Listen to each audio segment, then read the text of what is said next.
Test. I'm testing because I just filmed for you and it didn't film. Hello, Mama Jeanette. I don't know what happened there. So today we're going to use our movements in a coordinated standing kind of a way without resistance today. I'll let you do that for a couple of weeks and then I'm gonna shoot you a video with the same movements with resistance.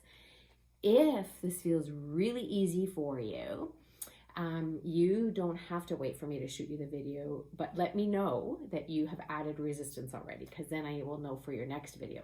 So they are all standing, so you can use a chair or a wall for balance, but you don't have to.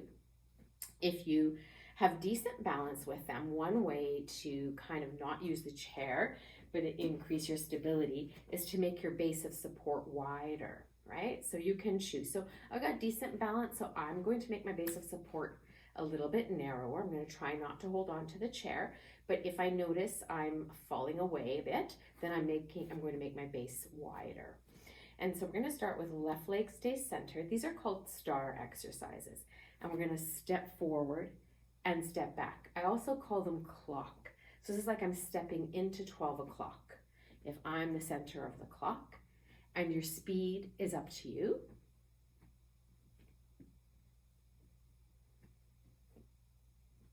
That's 6, 7, 8, 9, and 10. Beautiful. Other side. You can always step it out a little bit. And there we go again. 1, 2, 3, 4. I was much funnier the first time I filmed this. 5, which it didn't film. I don't know why. 6, 7, 8. It's been that kind of week. It was a full moon last week. 9. Threw a wrench into things. And 10. And then let your brain kind of forget about that. So that was the 12 o'clock step. Now we're going to go to the 3 o'clock and the 9 o'clock. So we'll go to 3 o'clock first. So right side steps out. 1. And again, if you're wanting to hold on to that chair, you can also do them close to a wall. So I don't have a wall, but I'm in the rec room today, so I have the bar behind me. So I could, do them with that behind me, fingertip balance if I needed to. Let's call that 5, 6. So the one I'm going into bends a little bit. 7. The one I'm leaning away from doesn't, unless it needs to.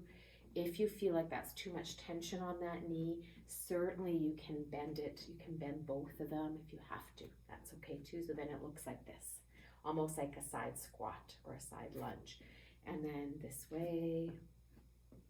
But again, either this leg is straight or he's bent. Bent version, straight version. Keeping in mind that the legs are siblings, not identical twins.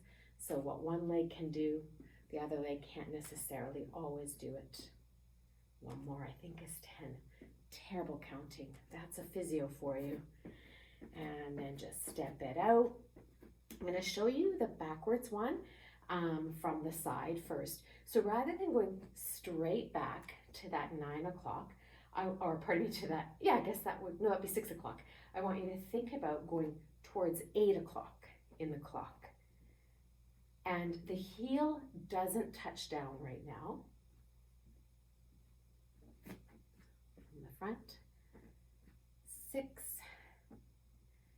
7, 8. Try and keep your toes all on the ground. 9 and 10. So because this video is all standing, you could do it as the end of your very first video, which had some seated work, a little bit of standing work, and a little bit of lying down work, because this is a bit tougher. And then the last one is other leg, right leg, stepping back to what would be somewhere between 4 and 5 o'clock if we were a clock. 4, 5, 6, 7, 8, 9, and 10. Nice job.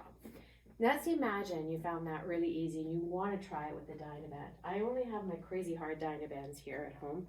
So mine's an extra heavy gray. So my movements are going to be a lot smaller. So you would sit yourself down, put your Dynaband on,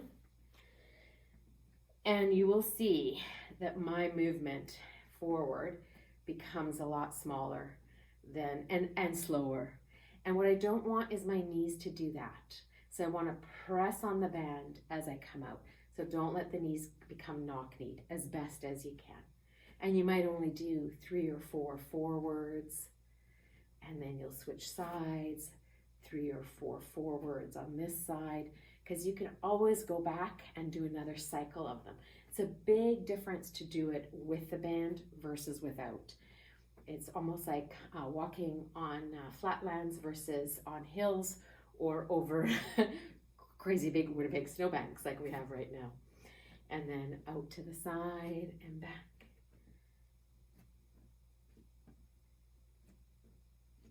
I'm getting a good burn there in the outside of my hips, and other side.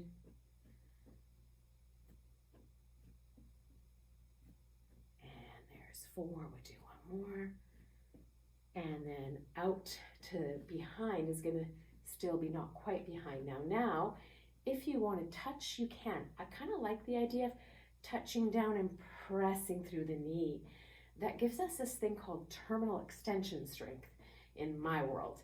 And what that means is you have control of the knee so that when you are walking, and other side, and your leg is behind you pushing off, you're using the full strength of that big toe to knee to hip to push you off. A lot of times as we get older, we tend to not let our knee completely straighten.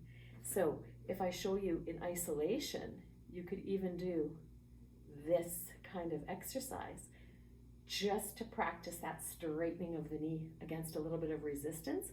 The heel lands. Also beautiful work. Well, I gave you a little bit more than I intended to today. It's Monday. I tend to be a little more aggressive. I hope these will be okay. If you have any questions, you will send me an email. And maybe we can even Zoom. Okay, take care. Bye.